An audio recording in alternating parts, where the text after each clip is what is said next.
Don't tell it was in a blues club here in Chicago. But there is in one of the episodes. I'm going to shut up in a minute, Dan. No, you carry on. You're doing great. Thank you very much. There's nothing like praise from your son. Give you encouragement.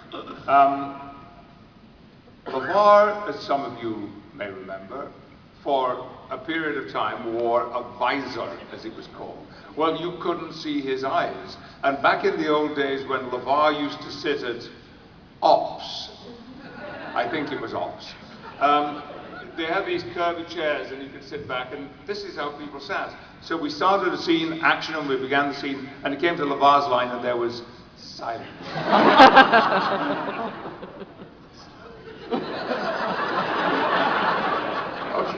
Okay, so we started the scene again, very quiet, action. And we played the whole scene and someone else said LeVar's line for him and he slept unknowingly. You talk about dancing, but you had some pretty sweet dance. How did the Alphabet song video come to be? Have you seen that? Have you seen it online? You mean, where you're on the bridge and you're singing the Alphabet? You know? Hey, you're adorable. Yes. Well, you know, that was a private gift.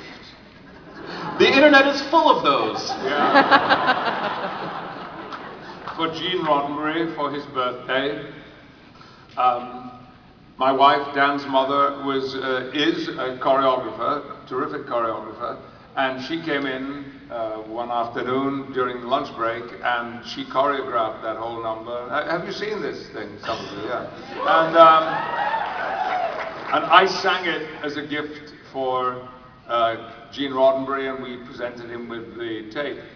Then some idiot went and put piano accompaniment on it in a different key from the key I was singing. But of course, nobody thinks the pianist is in the wrong key, they think it's me. So if you have it, turn the sound, well, you can't turn the sound off, then you don't hear me singing, but yeah, well, you know, I had excellent choreography, that's why it worked. And that's why Dan is such a good dancer, because his mother was a choreographer. Dan, you did a Star Trek episode? I did. Was it fun?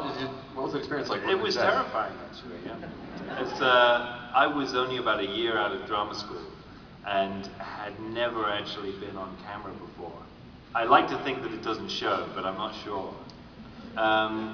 And on top of that, you know, there's a lot of responsibility that comes with being on that show. It really is, and it's a huge honor, and you want to be able to be good. But having grown up with all those guys, I mean, not just Brent and LeVar and Jonathan and the gang, but also the crew, because as Dad says, they were there every day for 7 years, and they were a pretty amazing bunch of guys. So you couldn't have had a more supportive environment to do your first TV job. It was incredible.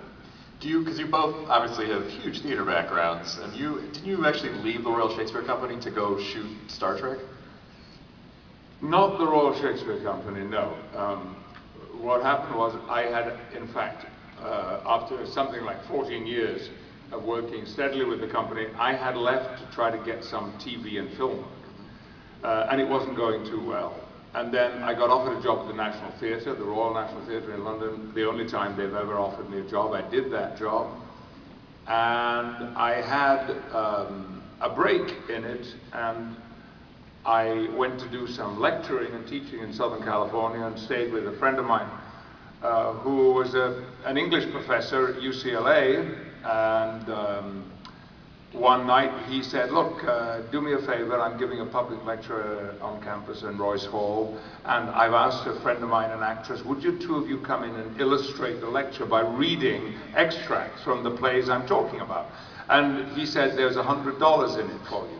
Right. Sweet. Yeah. Very sweet, totally sweet. And I did that, and of course, unknown to me, signed up for the course of public lectures was a man called Robert Justman, who was not only one of the original producers of the original classic Star Trek, but had been brought in to help launch this new version of Star Trek. And he claims, and he's an honest man, I think, that halfway through this evening he turned to his wife and said, we found the captain. But It took 6 months and 4 auditions and meetings. I met Gene Roddenberry the next morning. They called up right away, and I